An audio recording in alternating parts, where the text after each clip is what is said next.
Jadi insyaAllah dalam channel Cikgu Hasnizah kali ini saya akan kongsikan satu lagi tajuk dalam reka bentuk dan teknologi. Sebelum itu, kita tengok gambar ini dulu.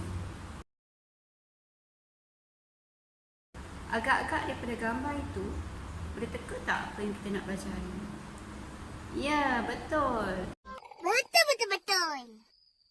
Hari ini kita akan belajar tentang reka bentuk makanan. Okey, sebelum kita teruskan kepada pembelajaran seterusnya, mari kita belajar apa itu reka bentuk. Okey, reka bentuk adalah pengetahuan tentang penghasilan idea secara terancang untuk menghasilkan sesuatu produk. Idea secara terancang. Maknanya dengan adanya idea, kemudian barulah kita boleh hasilkan sesuatu produk. Baik, sekarang kita akan tengok apakah maksud makanan. Pagi, petang, siang, malam, setiap hari kita makan. Tapi adakah kita tahu apakah maksud makanan? Ya, makanan adalah sesuatu bahan yang boleh dimakan. Sama ada dalam bentuk pepejal ataupun cecair. Ada yang tanya, makanan dalam bentuk pepejal dan cecair, kalau dalam bentuk gas, adakah itu boleh dikira sebagai makanan?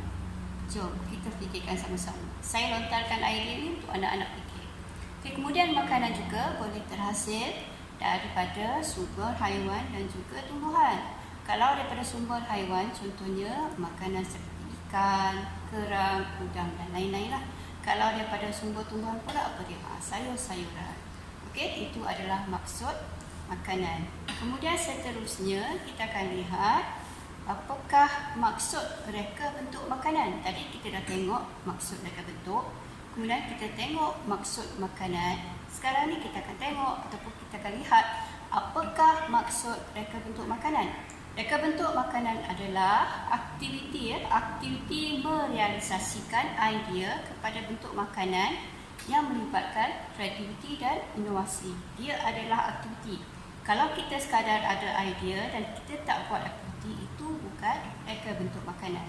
Ya, reka bentuk makanan adalah aktiviti yang mana kita realisasikan idea kita secara kreatif dan inovatif tadi dengan menghasilkan reka bentuk makanan. Okey, baik. Sekarang kita akan lihat klasifikasi reka bentuk makanan. Okey, apa dia?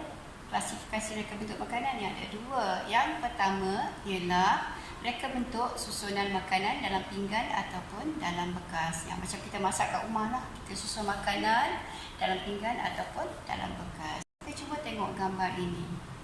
Nampak tak? Ini salah satu contoh reka bentuk makanan dalam pinggan ataupun dalam bekas. Macam kita nak bawa bekal ke sekolah. Anak-anak, ibu-ibu sediakan makanan kepada anak-anak kan? Dalam bentuk bekal macam ni. Seperti bento dan sebagainya. Okey, yang kedua ialah reka bentuk makanan pada makanan itu sendiri. Yang ni pun mungkin kita biasa tengok dan saya nak anak-anak lihat pada gambar ini. Okey, nampak tak? Apa dia ni? Okey, ini adalah seekor penyu yang telah dihasilkan melalui dengan menggunakan buah tembikai. Jadi buah tembikai itu dibentuk menjadi seperti seekor penyu. Jadi reka bentuk itu dihasilkan pada makanan itu sendiri.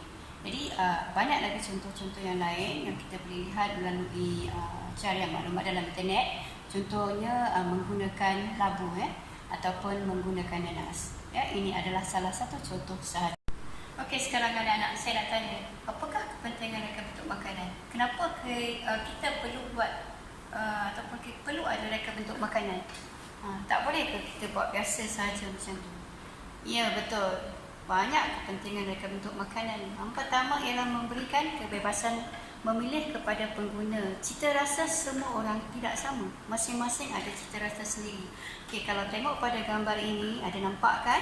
Okey, ada makanan dihidang dalam kuali, ada air dihidang dalam baldi.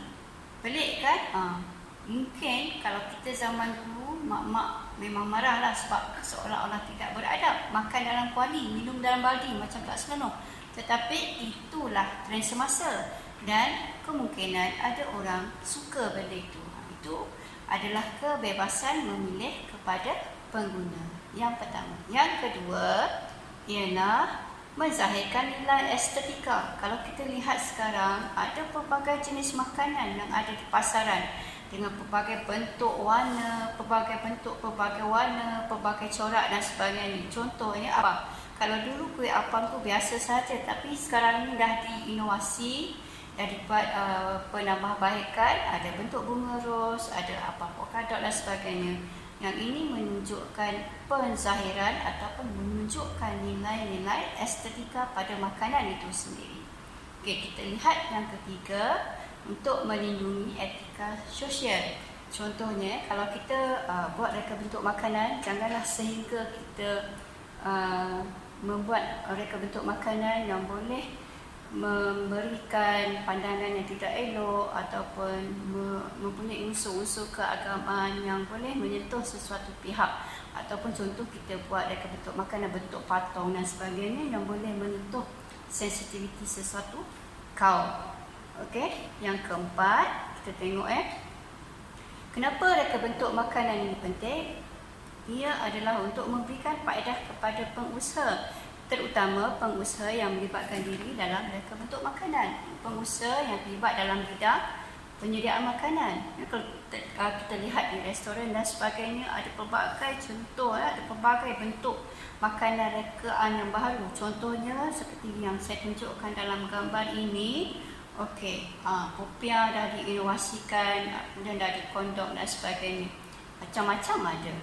Dan ini memberikan keuntungan ataupun faedah kepada pengusaha, terutama yang melibatkan dalam bidang perniagaan. Kemudian seterusnya, pembangunan sains dan teknologi moden. Okey, kalau tengok gambar ini, canggih-canggih, semuanya melibatkan peralatan moden. Jadi dengan adanya reka bentuk makanan, maka terhasillah pelbagai peralatan yang moden untuk membantu memudahkan kerja bagi mereka yang terlibat. Okey, seterusnya, akhir sekali, menunjukkan kepelbagaian etika dan budaya. Kalau kita di Malaysia ni, kita lihat banyak kaum, ada pelbagai kaum di Malaysia. Jadi ada pelbagai jenis makanan. Contoh yang saya tunjukkan ini, sedapnya, ada kuih bulan. Kemudian ada wadih dan juga ada ketupat. Ini menunjukkan budaya ataupun makanan pelbagai kaum yang ada di Malaysia. Ini baru sebahagian. Jadi banyak lagi sebenarnya kepelbagaian makanan pelbagai kaum di Malaysia. Jadi saya harap dengan penerangan ini tentang reka bentuk makanan boleh memberikan sedikit ilmu pengetahuan kepada anak-anak dan dapat dipelajari bersama. Sekian sahaja perkongsian daripada saya untuk kali ini. Jadi insyaAllah nantikan video-video seterusnya daripada channel Cikgu Hasnizah. Sehingga itu jangan lupa untuk tekan butang subscribe bagi membolehkan anda untuk mendapat video-video pembelajaran yang terkini daripada channel Cikgu Hasnizah. Sehingga itu, jaga diri, hiasi pribadi dan selamat belajar. Jumpa lagi.